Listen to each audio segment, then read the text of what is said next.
Hi everybody, Larry here again with South Olympic Branch update number 66. Picked up this book at the train show this weekend.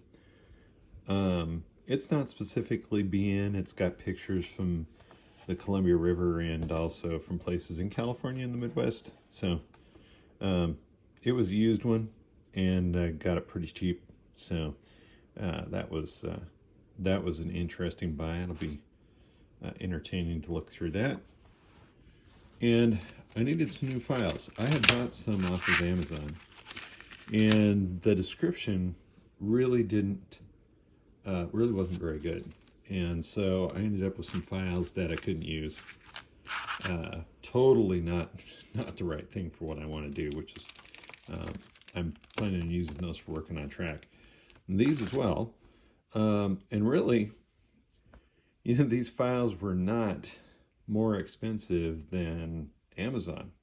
So, it's fairly decent deal for a couple of file packs that'll help me with my track work and other things. So I didn't think that was a bad deal.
Okay, so I went ahead and took my pin vise and drilled out the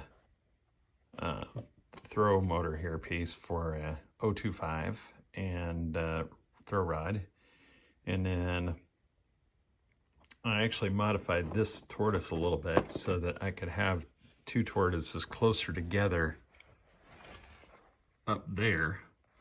And I mounted a BOB-S over here, which will connect to this SMD8 output via ribbon cable, IDC, there to there. And then of course that outputs to the tortoises so that to drive the actual tortoise voltage back and forth.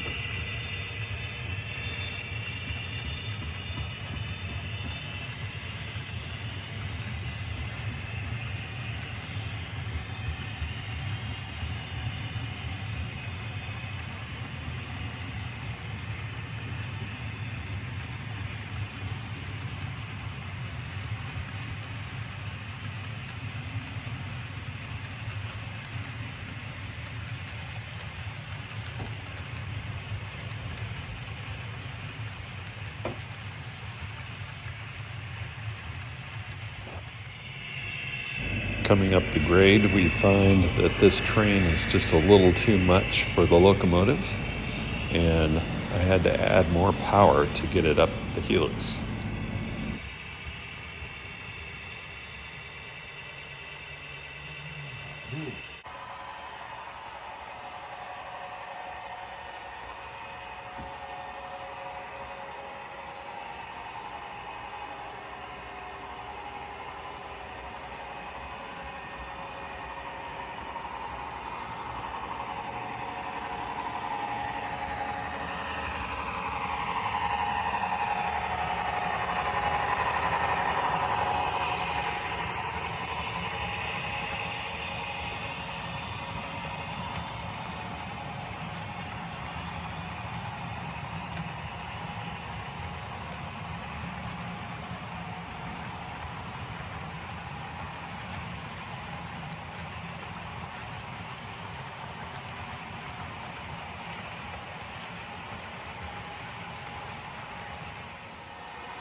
Just having some fun with switching here and watching this switcher go by, and hey, that just uncoupled. But that was on purpose. When we look between the rails here, we'll see a couple of shiny cylinders, and those are rare earth magnets that I got from this company that's called K&J Magnetics. I read about this in a magazine, a few years ago.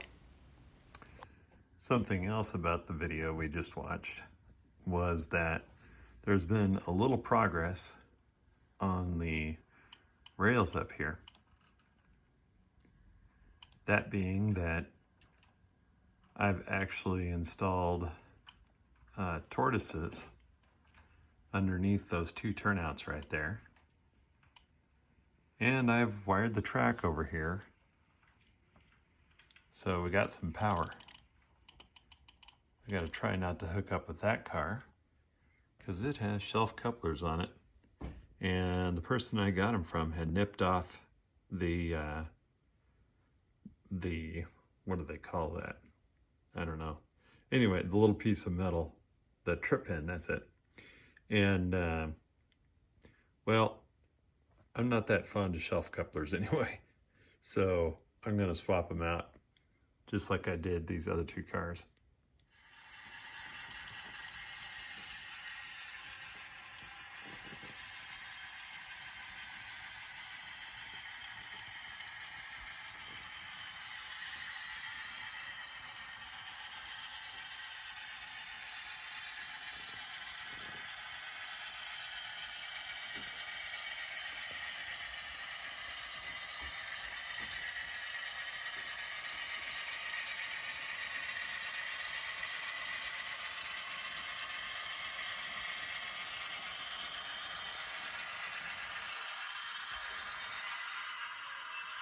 I'm gonna back up here.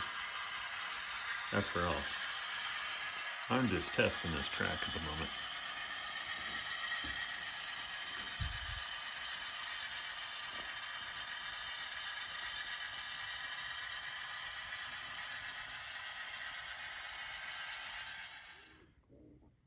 Done a little bit of work on the DCC system down here. I thought that having the wireless stuff down there made it a little cluttered. So I moved it to the top of the layout. I really haven't had any reception issues, but mostly when I've been running trains, it's been just me around here. So we'll see what happens when there's more people. And then we'll get a good idea of that.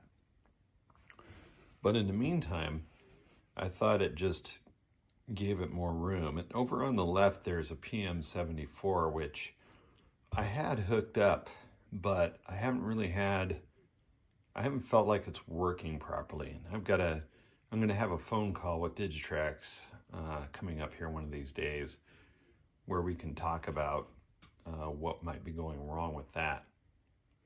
And then if I can get that working, it will do the reversing for the lower level down here.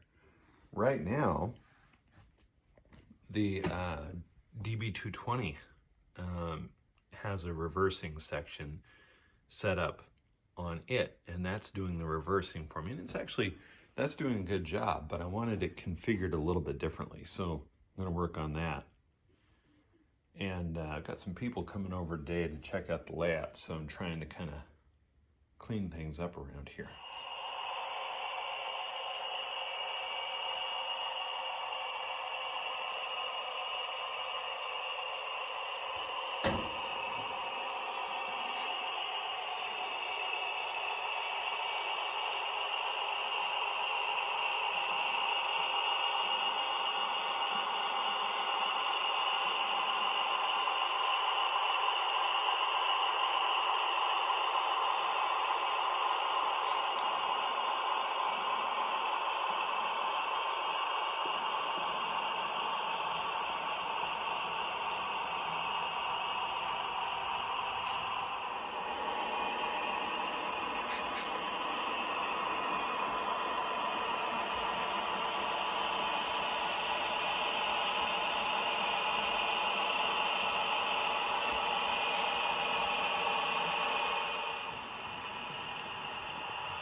Thanks for tuning in for episode 66 of my South Olympic Branch update series.